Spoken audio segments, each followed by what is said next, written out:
Tak hanya cerdik dan jenaka, Abu Nawas juga dikenal sebagai orang alim yang jujur. Kejujurannya inilah yang membuat Raja Harun ar-Rasyid semakin menyayanginya. Namun tidak semua percaya dengan kejujuran Abu Nawas. Tidak tanggung-tanggung, mereka adalah kaum jin. Abu Nawas memang selalu saja berhasil mematahkan teka-teki dengan alasan yang masuk akal.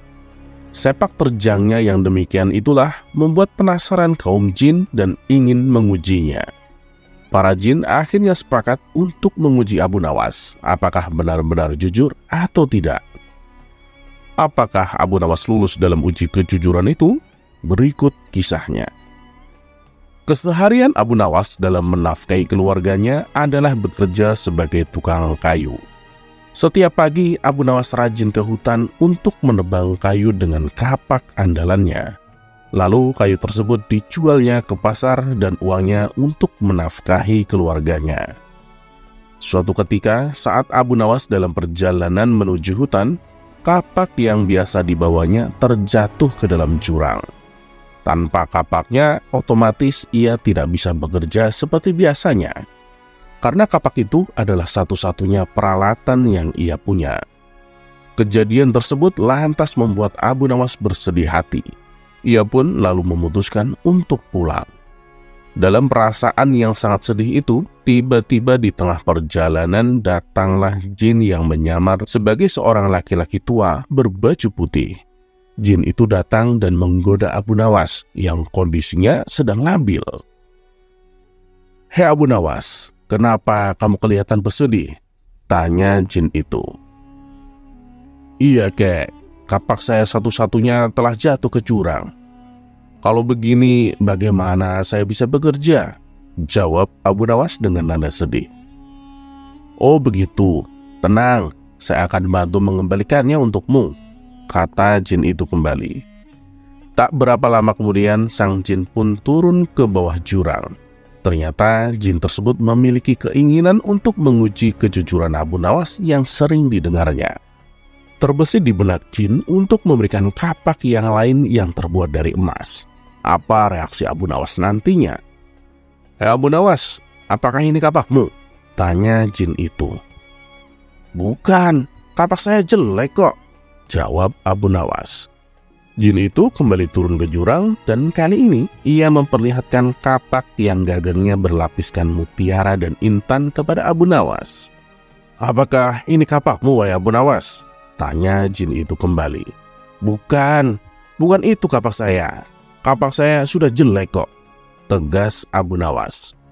Untuk ketiga kalinya, jin itu turun ke jurang dan memperlihatkan kapak yang biasa Abu Nawas gunakan. "Nah iya, itu baru kapak saya," sahut Abu Nawas kegirangan. Jin itu pun kagum dengan kejujuran Abu Nawas. Ia pun mengakui bahwa Abu Nawas memang benar-benar seseorang yang jujur. Lalu jin itu berkata kepada Abu Nawas, "Hei Abu Nawas, seandainya kamu mengaku kalau kapak emas adalah milikmu, tentu aku akan memberikannya kepadamu, meskipun aku tahu kamu berbohong. Akan tetapi kamu malah berkata jujur apa adanya." Abu Nawas pun menjawab, "Saya adalah orang yang selalu bersyukur dengan apa yang saya punya. Dan saya tidak mau mengambil sesuatu yang bukan hak saya. Bagiku kapak jelek itu adalah rezeki yang luar biasa. Karena dengan kapak itulah aku bisa bekerja secara halal dan mendapatkan kayu untuk aku jual." "Rasa syukur?" tanya jin itu dengan heran. "Iya, karena rasa syukur itulah yang membuatku tidak mau mengambil barang yang bukan hakku dan membuatku senantiasa selalu bersikap jujur," tegas Abu Nawas. Dengan tersenyum, jin itu kembali berkata kepada Abu Nawas, "Oke, karena kejujuranmu dan rasa syukurmu, hei Abu Nawas, maka ketiga kapak ini aku berikan kepadamu." Kemudian jin itu pergi meninggalkan Abu Nawas. Sementara Abu Nawas pulang dengan membawa 3 kampak. Kampak jelek yang biasa ia pakai, kampak yang terbuat dari emas, dan kampak yang gagangnya berlapis mutiara dan intan. Semua itu Abu Nawas dapatkan karena sifat jujur dan selalu bersyukur dengan apa yang ia punya. Di esok harinya, Ketika Abu Nawas kembali mencari kayu bakar di hutan, jin yang pernah menolong Abu Nawas tersebut mengamati gerak-geriknya. Dalam hati, jin itu berkata, Abu Nawas memang manusia yang jujur, tidak tergoda oleh harta, puji jin tersebut. Tapi bukankah laki-laki paling mudah tergoda bila dihadapkan dengan wanita? Aku ada ide untuk kembali menguji kejujuran Abu Nawas, ucap jin tersebut. Sementara Abu Nawas masih sibuk mencari kayu di hutan, jin itu segera pergi ke rumah Abu Nawas. Sesampainya di rumah Abu Nawas, jin tersebut mendapati istri Abu Nawas sedang mencuci. Tanpa pikir panjang, jin itu langsung menculik istri Abu Nawas dan menyembunyikannya di alam jin. Setelah beberapa lama kemudian, pulanglah Abu Nawas ke rumahnya dengan membawa kayu yang banyak. Wahai istriku, aku sudah pulang. Aku mendapatkan kayu banyak sekali, kata Abu Nawas kegirangan. Berkali-kali Abu Nawas memanggil istrinya, namun tidak ada jawaban sama sekali. Abu Nawas pun mulai kesal. Ia lalu mencari istrinya ke belakang, tapi istrinya tidak ada. Ia hanya mendapati setumpuk cucian baju yang tidak sempat diselesaikannya. Jangan-jangan istriku jatuh sakit, pikir Abu Nawas mulai khawatir. Ia segera bergegas menuju kamar, akan tetapi di kamar pun istrinya tidak ada. Abu Nawas pun menjadi panik. Ia mencoba mencarinya ke seluruh ruangan, namun ia tak juga menemukan istrinya. Abu Nawas lalu bertanya kepada para tetangga tentang keberadaan istrinya. Akan tetapi, tak ada satupun dari mereka yang tahu atau bahkan sekedar melihatnya. Kamu di mana, wahai istriku? Ucap Abu Nawas dengan raut muka yang sedih. Di saat ia sedang termenung di depan rumahnya, datanglah jin yang menculik istri Abu Nawas dengan menyamar sebagai kakek tua.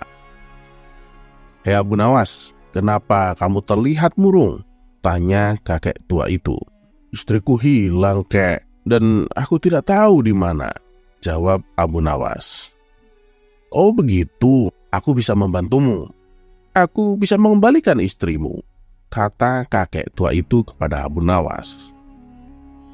Apakah kamu mau? Tanya kakek tua itu melanjutkan. Tentu saja saya pasti mau, jawab Abu Nawas. Sejenak Abu Nawas terdiam dan teringat dengan si kakek tua.